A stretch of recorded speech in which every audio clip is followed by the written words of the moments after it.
ये है जोशीमठ, खूबसूरत पहाड़ों के बीच मन को मोह लेने वाला शहर, जहाँ पे टूरिस्ट ट्रैकिंग, माउंटेन क्लाइंबिंग, ओली के मनमोहक दृश्य को देखने के लिए दूर दूर से आते हैं। लेकिन अभी ये जो दरारें आप अभी देख रहे हैं, ये दरारें और कहीं नहीं बल्कि जोशीमठ के घरों, स्कूल्स, होटल्स, बैडमिंटन कोर्ट्स और भी कई एरियाज़ के हैं।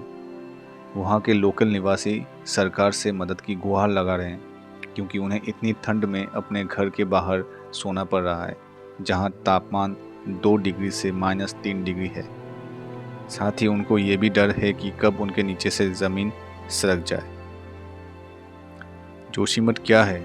जिन्हें नहीं पता जोशीमठ के बारे में, तो जोशीमठ, जिसको ज्योति मठ से भी जाना जाता है, जो समुद्र के लेवल से 6107 फीट के हाइट पे है, ये एक हिल स्टेशन है और ये उत्तराखंड के चामोली डिस्ट्रिक्ट में स्थित है, जहाँ की आबादी लगभग सिर्फ 23,000 के करीब है। फिर भी वो शहर भारी मात्रा पे होटल्स, रिजॉर्ट्स, होम स्टेज और बड़े बाज़ारों से भरा हुआ है। इसकी वजह से वहाँ पे टूरिस्ट, तीर्थयात्रियों, ट्रेकर्स, एडवेंचर लवर्स का आना जाना बहुत ज़्यादा होता है और बॉर्डर के पास होने की वजह से इंडो तिब्बतन बॉर्डर पुलिस के सेना को भी इस टाउन का यूज़ करना पड़ता है। 1962 के इंडिया चाइना वॉर के बाद जोशीमठ एक स्ट्रेटेजिकली इम्पोर्टेंट जगह के रूप में उभरा है। ये इंडिया चाइना सीमा पर जो गांव है उसकी ओर जाता है और बाराहोती के रास्ते में भी है, जो सीमा पर एक विवादित क्षेत्र है। ये शहर तीर्थ यात्रा के प्रसिद्ध स्थलों का एकमात्र प्रवेश द्वार भी है, जैसे कि हिंदू के लिए बद्रीनाथ और सिखों के लिए हेमकुंड साहिब जी। साथ ही ओली, जो इंटरनेशनल स्कीइंग साइट है, और वैली ऑफ फ्लावर्स, जिन्हें यूनेस्को के द्वारा वर्ल्ड हेरिटेज साइट का दर्जा दिया गया है, वहाँ तक जाने का भी एकमात्र रास्ता है। कब ये दरारें पहली बार दिखाई दिए और क्यों? 2021 के अक्टूबर महीने में उत्तराखंड के जोशीमठ शहर के छावनी बाज़ार इलाके के 14 परिवारों के घरों में अचानक से पहली बार दरारें दिखाई दी।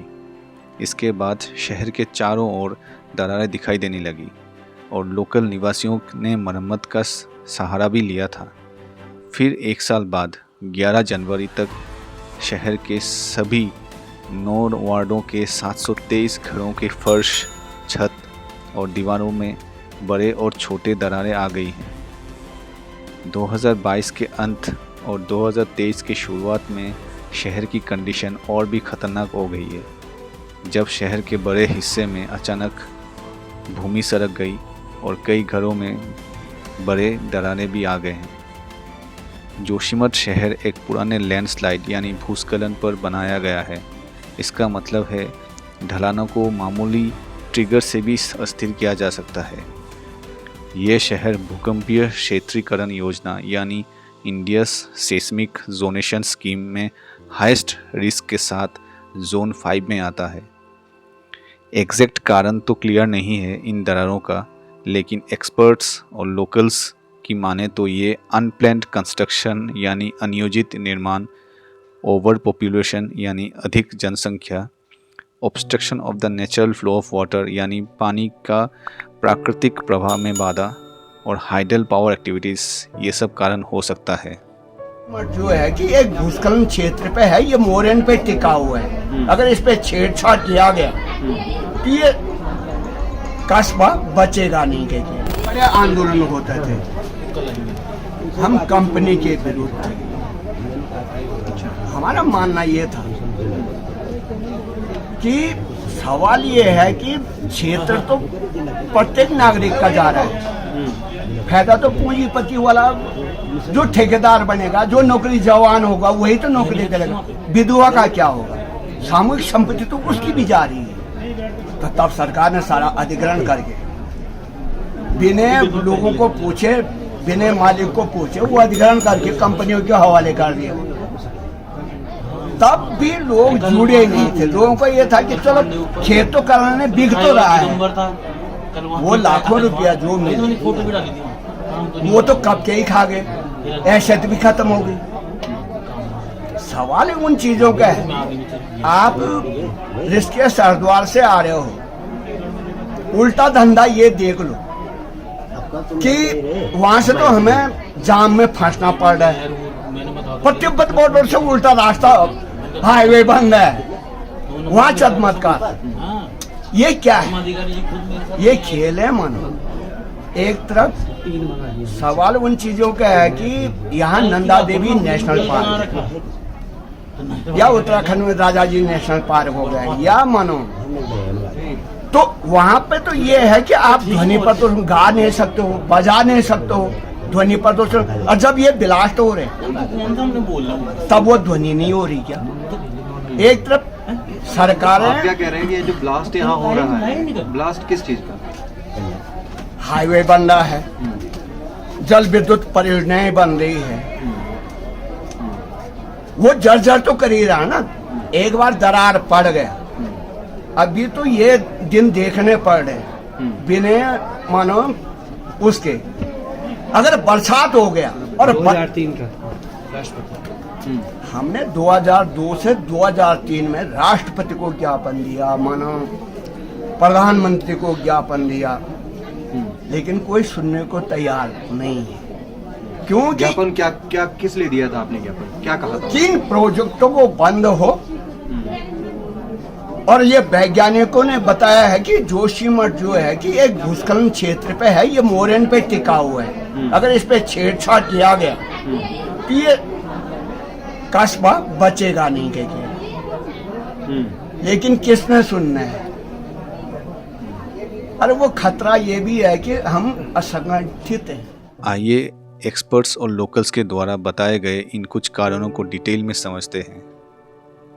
पहला है नेशनल थर्मल पावर कॉरपोरेशन यानी एनटीपीसी का Tapovan Vishnugarh hydro power project.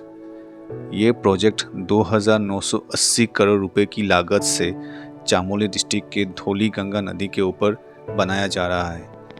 इसके बनने के बाद ये प्रोजेक्ट हर साल 2.5 के गीगावाट की बिजली प्रोड्यूस कर पाएगी। जियोलॉजिस्ट नवीन जुएल के अनुसार अगर ये प्रोजेक्ट जल्द ही बंद नहीं किया गया तो जोशीमठ और खतरे में आ जाएगा। दूसरा कारण हो सकता है एंथ्रोपोजेनिक एक्टिविटीज़ यानी मानवजनित गतिविधियाँ। Wadia institute of Himalayan geology के डायरेक्टर कालाचांद साइन का कहना है जोशीमठ के दरारों का कारण सिर्फ नेचुरल फैक्टर्स यानी प्राकृतिक कारक नहीं है, बल्कि मानवजनित गतिविधियां भी है। उनका कहना है कि जिस तरह से होटल्स, रेस्टोरेंट्स और रिजॉर्ट्स बनाए गए हैं शहर के हर हिस्सों में, साथ ही पॉपुलेशन और टूरिस्ट भी कई गुना बढ़े हैं। उन्होंने ये सुझाव भी दिया है कि जोशीमठ में कई घर गिरने की आशंका है और निवासियों को सुरक्षित स्थानों में जाने का सुझाव भी दिया है। अगला कारण है विड्रॉल ऑफ ग्राउंड वाटर यानी ज़मीन के नीचे का पानी को निकालना। यूएसजीएस ने सुझाव दिया है कि ये घटना तब होती है जब ज़मीन के नीचे से बड़ी मात्रा यानी ह्यूज क्वांटिटी में पानी कुछ चट्टानों से निकाला जाता है, जैसे कि फाइन ग्राइंड सेडिमेंट्स यानी छोटे बड़े पत्थर जो कार्बोनेट एंड क्लास्टिक होते हैं। पानी को निकाल लिया जाता है तो इन पत्थरों और मिट्टी के बीच में एक गैप हो जाता है जिससे ज़मीन का भार नहीं ले पाता और चट्टानें नीचे गिर जाते हैं। अगला कारण हो सकता है fragile ecosystem and seismic zone यानी नाजुक पारिस्थितिकी तंत्र और भूकंपीय क्षेत्र। मतलब जैसे कि हमने वीडियो के शुरुआत में डिस्कस किया था कि जोशीमठ एक हाई रिस्क सेस्मिक जोन 5 में आता है, मतलब यहाँ भूकंप का खतरा ज़्यादा है। साल 1976 में ब्यूरोक्रेट एमसी मिश्रा के 18 मेंबर की जॉइंट कमेटी के रिपोर्ट के अनुसार जोशीमठ शहर एक प्राचीन लैंडस्लाइड यानी भूस्खलन जो नेचुरली फॉर्म हुआ है उसके ऊपर स्थित है। ये शहर रेत और पत्थर के मिश्रण के ऊपर है, किसी ठोस चट्टान के ऊपर नहीं है। ये जगह टाउनशिप के लिए सूटेबल यानी उपयुक्त नहीं है और अगर इसी तरह से डेवलपमेंट चलता रहा तो जोशीमठ ज़मीन के अंदर समा सकता है। ब्लास्टिंग और हेवी ट्रैफिक से जो वाइब्रेशन कंपन होता है उससे उस एरिया पे एक असंतुलन पैदा होगा जो जोशीमठ को ले डूबेगा। अभी जोशीमठ की स्थिति क्या है और कैसी है, ये वीडियो बनाते समय की लेटेस्ट अपडेट ये है कि टोटल 169 परिवारों के 589 मेंबर्स को रिलीफ सेंटर पे भेज दिया गया है। जोशीमठ और पीपल कोटी के रिलीफ सेंटर्स में 835 रूम हैं, जहां पे 3630 लोग रह सकते हैं। अभी तक टोटल 1.5 लाख रुपए की मदद की गई है 42 परिवारों को। उत्तराखंड की सरकार ने शुक्रवार को कहा कि लोगों के 6 महीने इलेक्ट्रिसिटी और वाटर बिल्स को माफ किया जाए। इसरो ने एक सैटेलाइट इमेज शेयर करते हुए ये दिखाया है कि 2022 के 27 दिसंबर से 8 जनवरी 2023 के बीच में जोशीमठ की ज़मीन 5.4 सेंटीमीटर घटा है। तो अभी के लिए बस इतना ही, मिलते हैं अगली वीडियो पे। अगर आप इतना तक आ चुके हैं तो प्लीज़ वीडियो को लाइक कर दीजिए और चैनल को सब्सक्राइब कर दीजिए।